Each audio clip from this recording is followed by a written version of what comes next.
सभी विद्यार्थियों को नमस्कार। एक बार अपने सभी ग्रुपों में शेयर, वीडियो को लाइक और चैनल को सब्सक्राइब जरूर कर लीजिएगा। यदि आप फर्स्ट ग्रेड, सेकंड ग्रेड,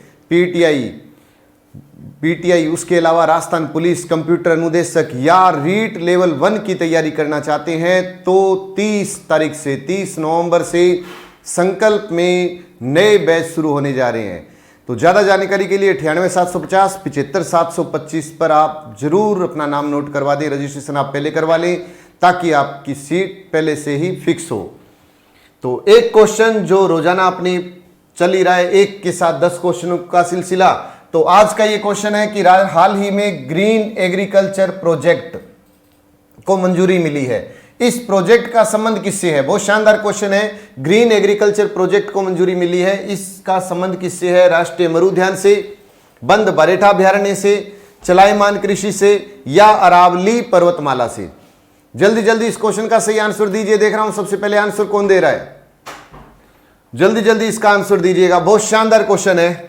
तो इस क्वेश्चन का जो सही आंसर है वो है राष्ट्रीय मरु उद्यान से संबंधित है। ग्रीन एग्रीकल्चर प्रोजेक्ट राष्ट्रीय मरु उद्यान से संबंधित है। अगर पूछे इस प्रोजेक्ट का कार्य क्या है, कि इस प्रोजेक्ट का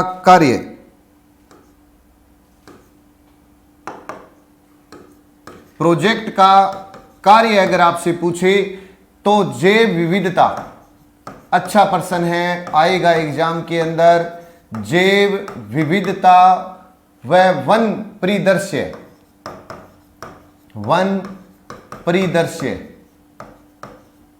संरक्षण से संबंधित है। ये वन परिदृश्य संरक्षण से संबंधित है राष्ट्रीय मरु उद्यान। तो पूरा ध्यान से कि ग्रीन एग्रीकल्चर प्रोजेक्ट का संबंध किससे है, तो आप कहेंगे राष्ट्रीय मरु उद्यान से। अब पूछे कि राष्ट्रीय मरु उद्यान कहां पर है, तो राष्ट्रीय मरु उद्यान राजस्थान के 2 डिस्ट्रिक्ट में फैला हुआ है, एक जैसलमेर और एक बाड़मेर। जैसलमेर में कितने वर्ग किलोमीटर है? 1900। बाड़मेर में कितना है? 1262। यानी टोटल कितना है? 3162। इसका मतलब ये राजस्थान का क्षेत्रफल में सबसे बड़ा अभ्यारण्य है। ये राजस्थान का क्षेत्रफल में सबसे बड़ा अभ्यारण्य है राष्ट्रीय मरु उद्यान।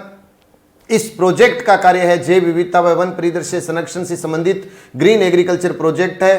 राष्ट्रीय मरु उद्यान की अगर कोई और विशेषता पूछ ले तो राजस्थान का राज्य पक्षी गोडावन सबसे ज्यादा अपने कह सकते हैं कि राष्ट्रीय मरु उद्यान में। और गोडावन के ऊपर बात करेंगे तो ये किस जिले का शुभंकर है? जैसलमेर का। ये किस जिले का शुभंकर है? जैसलमेर का गोडावन को राज्य पक्षी का दर्जा मिला था 1981 में।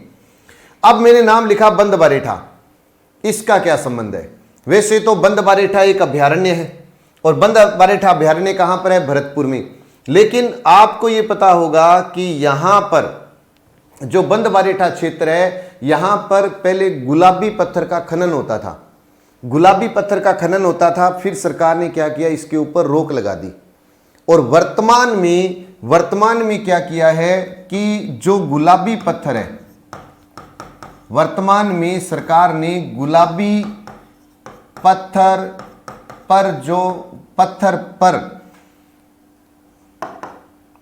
पत्थर के खनन पर जो रोक लगी हुई थी, खनन पर रोक हटा दी है। और आपसे ये पूछे कब हटाई गई है, तो फरवरी 2021 में। फरवरी 2021 के अंदर गुलाबी पत्थर पर रोक हटाई गई है। लेकिन ये स्पेशल ध्यान रखना कि इसके अंदर जो क्षेत्र में गुलाबी पत्थर है, जो बंद बरेठा अभ्यारण्य का जो क्षेत्र है, उसके अंदर जो गुलाबी पत्थर है उस पर खनन नहीं करेगा कोई भी। उसके अलावा बाहर का जितना भी गुलाबी पत्थर है उसके ऊपर खनन किया जा सकता है। तो गुलाबी पत्थर पर लगी खनन पर रोक कब हटाई गई, तो आप कहोगे फरवरी 2021। या वो क्वेश्चन करेगा कि अभी हाल ही में गुलाबी पत्थर के खनन पर लगी रोक हटी है, इसका संबंध किस अभ्यारण्य से है, तो आप कहोगे बंद बरेठा अभ्यारण्य भरतपुर से है। लेकिन अगर वो पर्सन ये पूछ ले कि गुलाबी पत्थर कहां का प्रसिद्ध है, तो जालोर का प्रसिद्ध है। अगर आपसे कोई सीधा प्रश्न कर ले कि राजस्थान में गुलाबी पत्थर कहां का प्रसिद्ध है, गुलाबी संगमरमर कहां का प्रसिद्ध है, गुलाबी संगमरमर कहां का प्रसिद्ध है, या गुलाबी ग्रेनाइट, ग्रेनाइट सिटी बोलते हैं क्या, गुलाबी संगमरमर कहां का प्रसिद्ध है, तो याद रख लेना कि जालोर का प्रसिद्ध है। गुलाबी संगमरमर कहां का प्रसिद्ध है, तो जालोर का प्रसिद्ध है, ये याद रखिए। गुलाबी पत्थर के खनन पर लगी रोक का संबंध किससे, बंद-बरेठा अभ्यारण्य से है। अब ये रोक हटा दी गई है फरवरी 2021 में। और बंद-बरेठा अभ्यारण्य की एक विशेषता और मैं बता देता हूं कि बारेठा बांध के नाम पर इसका नामकरण हुआ था। इसका नाम किसके नाम पर रखा गया, बारेठा बांध के नाम पर इसका नाम रखा गया।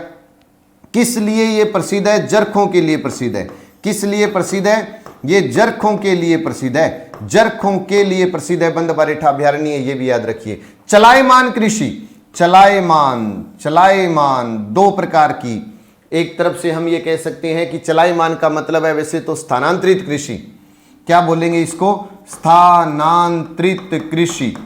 अब स्थानांतरित कृषि दो प्रकार से हम इसको विभाजित कर सकते हैं, एक तो झूमिंग और एक इसको ही बोलते हैं वालरा, नई भूमि का निर्माण।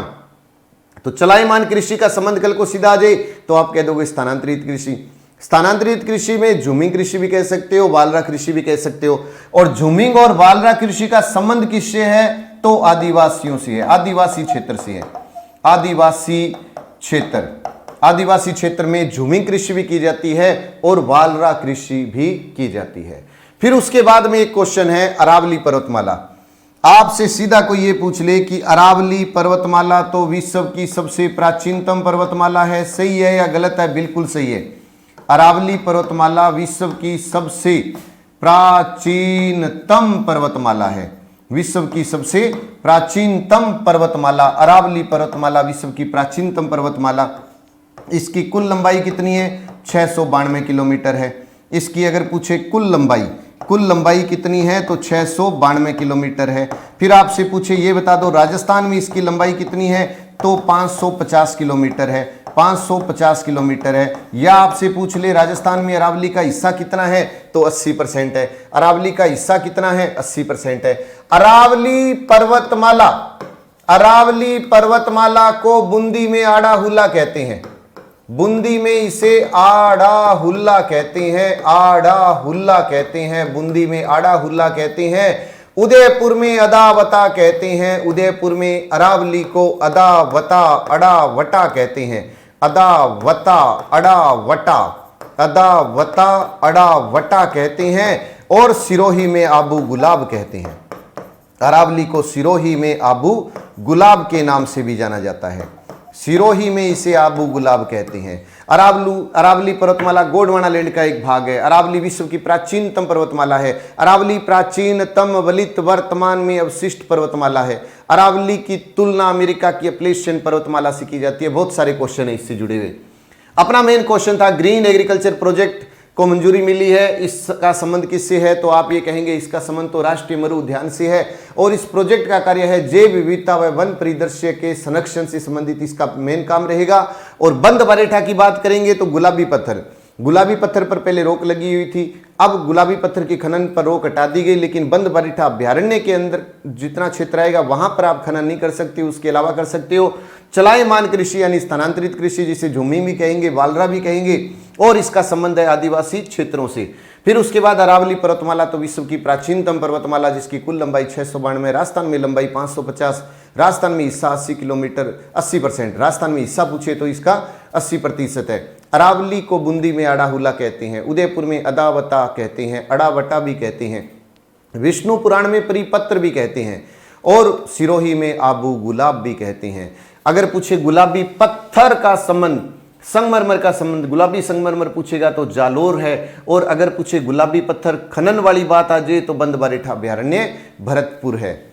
तो आज का ये वीडियो आपको कैसा लगा? अगर अच्छा लगा हो तो अच्छे आप कमेंट कर देना, ज़्यादा से ज़्यादा वीडियो को शेयर करना, जितना भी हो सके आपके ग्रुप जितने भी हैं उनमें शेयर जरूर कर दीजिएगा। और यदि आप संकल्प से जुड़ना चाहते हैं ऑफलाइन बैचों से तो 30 तारीख से second grade, first grade, Rajasthan police, computer अनुदेशक सभी के नए बैच, रीट लेवल 1 का नया बैच भी संकल्प शुरू करने जा रहा है। ज़्यादा जानकारी के लिए 98 750 75 725 पर आप संपर्क कर सकते हैं। और कुछ विद्यार्थी कहते थे कि सर स्क्रीनशॉट के लिए टाइम जरूर दिया करो, तो लीजिए स्क्रीनशॉट भी आप एक ले लीजिएगा इसका अच्छा सा, और बार बार इसको पढ़ते जरूर रहिए। इसकी पीडीएफ जो है, इसकी जो पीडीएफ है वो संकल्प ऐप गंगानगर को डाउनलोड कर लेना। उसके अंदर एक ई बुक में जाओगे तो वहां यूट्यूब का एक फोल्डर बना हुआ है, वहां पर ये पीडीएफ मिल जाएगी आपको, आराम से वहां पे स्टडी कर सकते हैं। जय हिंद, जय भारत, नमस्कार।